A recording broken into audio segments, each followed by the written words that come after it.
Do you know who created the first crankshaft? It was al-Jazari.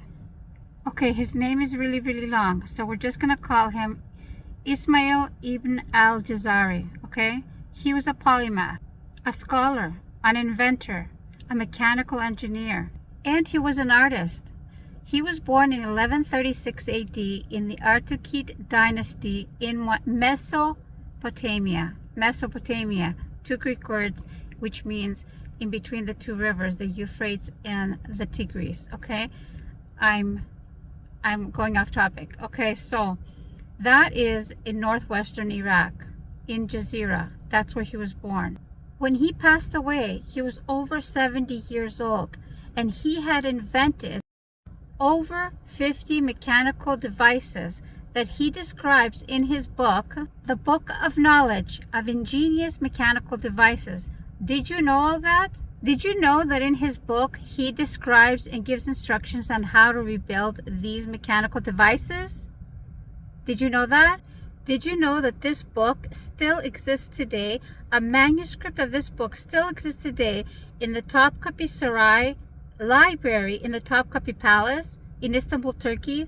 Did you know that? Did you know that the reason he invented this crankshaft was to make the water up from the well and to make it less reliant on humans and more easily accessible? Did you know that?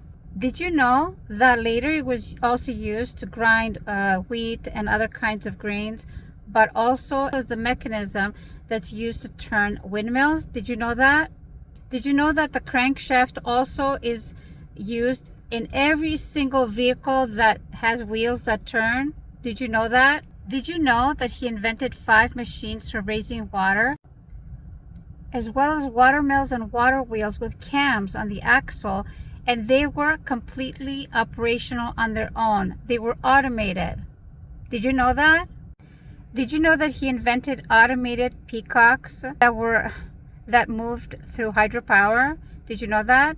Did you know that he also built clocks that moved with the power of water as well, and he made all of those also automated?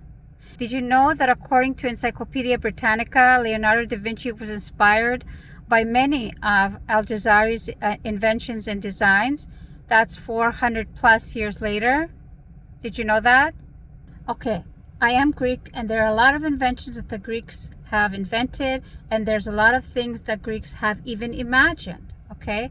But according to some experts, the imagination that was used in the Arabic designs for automation, for the ease for humans to be able to do things, was out of this world, okay? So the idea of how much these designs of al-Jazari's has changed, whether it's in clocks, whether it's in automation, whether it's in the use of the automobiles, or anything that has to do with tires or wheels turning or gears turning. All of those things have something to do with al-Jazari, okay? Those are all his inventions. These are all the cornerstone of all these inventions and all these of appliances that we have today, okay? Did you know all that?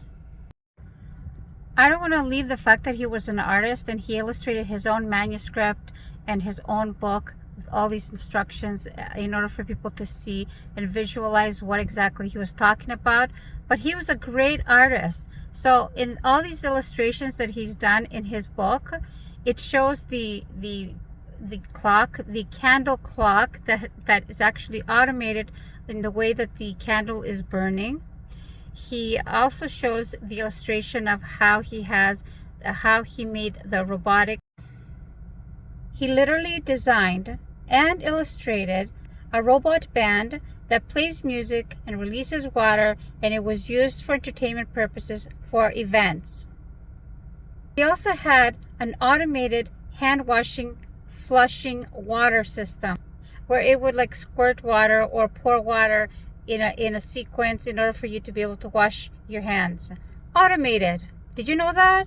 He also made a lot of innovations in the gears and the clocks, and one of his famous clocks is the elephant clock that he designed himself, which has inspiration from several different cultures. I think the Indian culture, the Greek culture, and possibly the Persian culture. But at the end of the day, I want you guys to have this takeaway. He was Muslim, and he has made one of the biggest impacts in the automated life that we live in today. Did you know any of this stuff? Please go open a book and read some of this stuff in order to open your mind and stop thinking the ideas that you're thinking, which are Muslims haven't contributed anything to this world. Okay? I want to make this a positive episode. I want to make these episodes positive.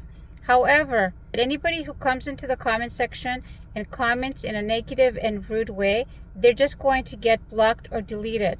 I'm not going to argue with somebody who is a bigot, an Islamophobic person, ignorant, uneducated, and has this idea of superiority that they don't really have. Okay.